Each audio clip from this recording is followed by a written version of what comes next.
Just over 50 years ago, oil was discovered here in Dubai. It helped build this modern metropolis, but the resource accounts for less than 1% of the state's GDP. The city is now a global business hub and luxury tourist destination that boasts the world's tallest building and a police force that drives supercars. So, how did Dubai get so rich?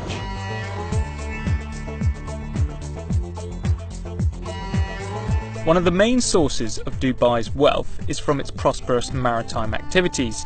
It was once a modest fishing town, which by the early 20th century had become an important trading port. Its location, close to both Iran and the entrance to the Persian Gulf, attracted merchants from all over the region. Today, Dubai's main cargo port, Jebel Ali, is the busiest port in the Middle East, and arguably the United Arab Emirates' most valuable commercial asset. A big reason for the shipping terminal's success is that it's located inside the Jebel Ali Free Zone, also known as JAFZA.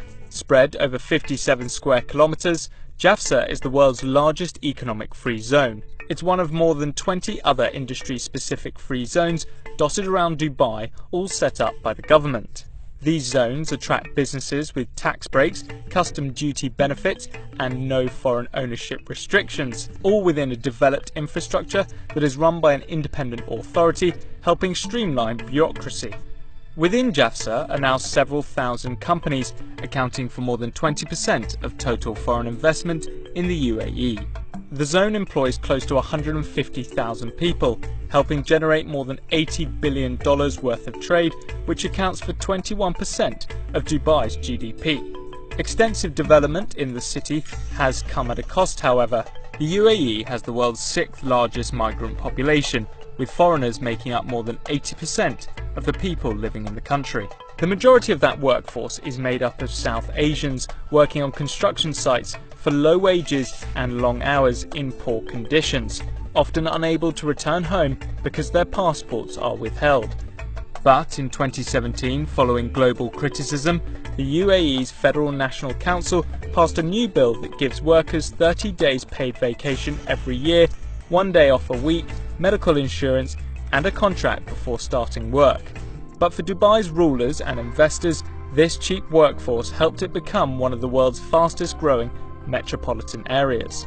It's important to note that while Dubai is the largest and most populous state in the UAE, the richest state is Abu Dhabi, the country's capital city.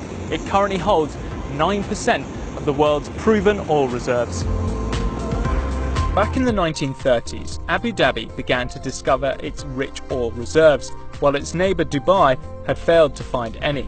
This occurred around the same time as the decline of the pearl industry, the Gulf's main source of income, creating friction between the two emirates. Tensions escalated into an armed conflict following a border dispute in 1947.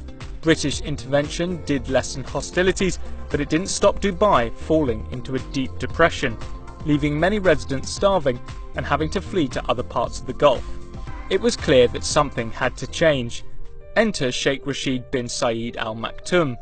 Soon after becoming the ruler of Dubai in 1958, he decided to go on a bit of an infrastructure spending spree. To do this, the Sheikh took out big loans, in addition to the money still coming in from the state's maritime trading activities.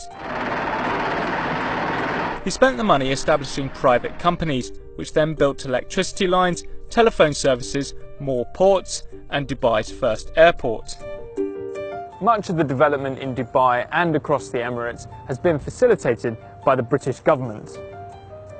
The two countries' relationship began back in the late 19th century when the UK agreed with the Sheikhs to establish the region as a British protectorate in return for diplomatic concessions. It's clear to see that the UK still maintains a strong business relationship with the Emirates, particularly Dubai.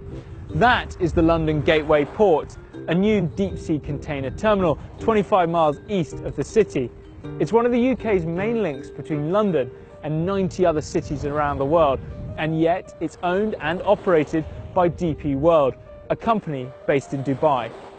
It was 1966 when the UK and Dubai relationship became increasingly lucrative, following the Gulf state's discovery of its first oil field. When announcing the news, however, Sheikh Rashid said, "I have good news and bad news. We found oil, but not much."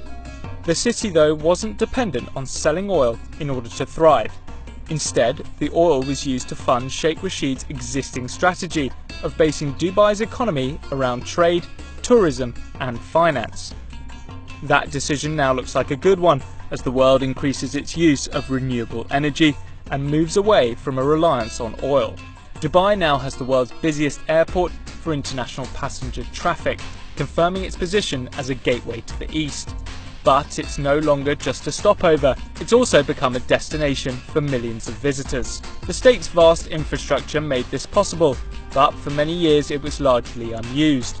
Now, with an ever more globalised planet, Sheikh Rashid's gamble of borrowing tens of billions of dollars looks to have paid off, having turned this once quiet backwater into one of the world's most powerful cities.